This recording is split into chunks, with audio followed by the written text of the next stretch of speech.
Today I'm going to take you through my new moon ritual. This new moon was in Aquarius, so I was inspired to work with water. This morning I went to my balcony, picked up the water I set out, which got full of new moon intentions the night before. I read out my intentions as I took each sip of water. How I came up with these intentions was the night before I meditated and I look through a bunch of videos in astrology, specifically trying to understand what this new moon is trying to tell me. Aquarius lands in my 10th house, so I focused on career and social status. So I wrote out my limiting beliefs in that area of my life, then made the opposite of those beliefs my intentions for the new moon. Yeah, and it was like just no other way to describe it. Just like a large sum of money deposited into my bank account every single week. And I had a lot of fun just saying these intentions out loud, really picturing these words going into the water and then that water flowing through all parts of my body, saying these intentions as if I'm just telling a friend that this is the reality I live in. And I also visualize it, which helps me believe it's true. Thank you, moon. Thank you, new moon.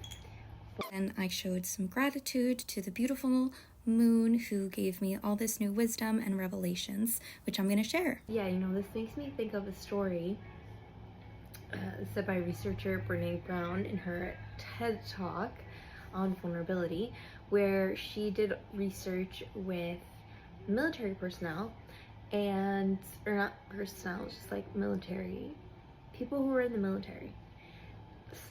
I woke up very recently, and in the research, the people in the military said that, after the study, the most courageous thing they had ever done was to be vulnerable. And it actually takes a lot of vulnerability a lot of courage to be vulnerable. And a lot of us associate vulnerability with weakness. And that's not true. Our vulnerability is very courageous. And in that courage, people become very attracted or magnetically want to be around that courageous, vulnerable energy because it's so relatable. It's so comforting, and it's just wow, you go through stuff, that's not a sign of weakness. It's a sign of strength and comfort in your story and speaking your story and knowing that it is your story.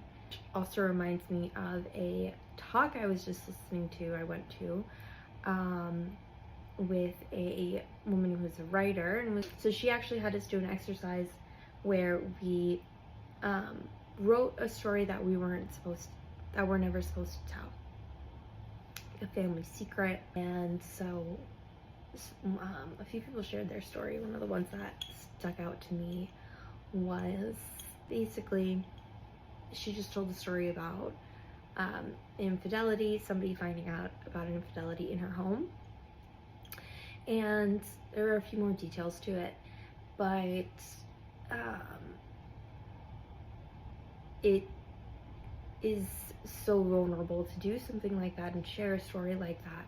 But what everyone in the room felt was love for her, for that person, and a sense of deep connection, really. It just provoked in all of us a sense of wow, I hear you, I feel you, I see you.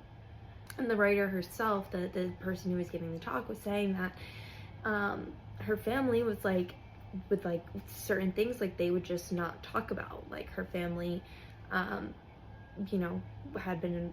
to move because of the war and certain intricacies of that, and there were parts of that story that she never got to hear.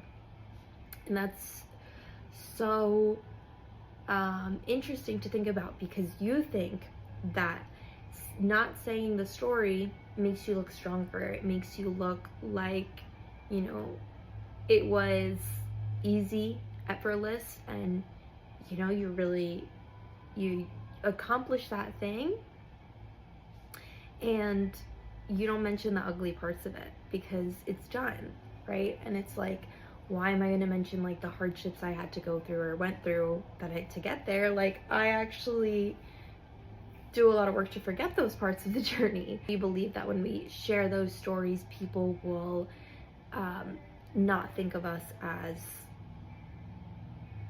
the way they used to. They won't think of us as strong. They won't think of us as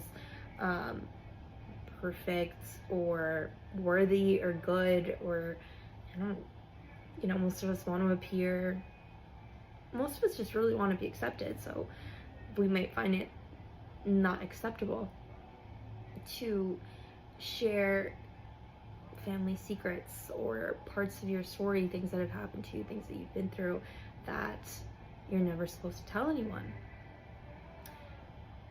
And yet there is so much strength in sharing that story. And the way you're received isn't really the point. The point is saying it. The point is expressing it. Like, it's not really about the fact that like someone sees you and hears you and feels your pain with you. It's that you acknowledged your pain. You acknowledge that thing that everybody tries to, like, not everybody, but like maybe you in your own mind, like try to like forget or not talk about, or just would rather not admit that you went through, deserves some air, deserves to be written out somewhere, even if you never tell anyone. I think it could be helpful to tell someone as far as, being comfortable, being vulnerable, but it's also important to just be vulnerable with yourself.